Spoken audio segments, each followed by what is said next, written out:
February is National Arts Month. Taglay ang temang karapatan, kalayaan, kultura ay naging matagumpay ang 3 araw na selebrasyon ng Pasinaya Open House Festival 2019 sa pangunguna ng Cultural Center of the Philippines.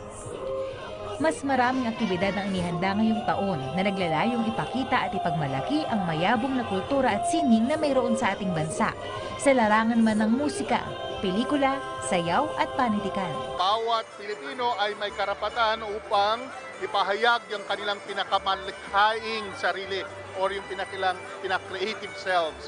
Lahat ng Pilipino ay may right to cultural life and the enjoyment of arts and culture.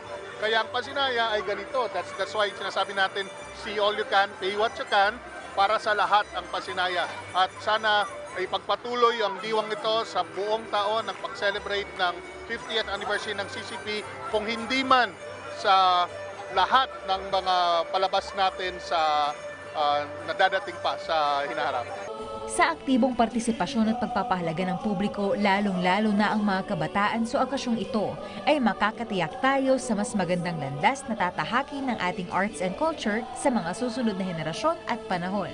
Alam mo, ang kakibat natin sa ganitong pagyabong ng partisipasyon ng kabataan sa sining at kultura ay ang mga guro.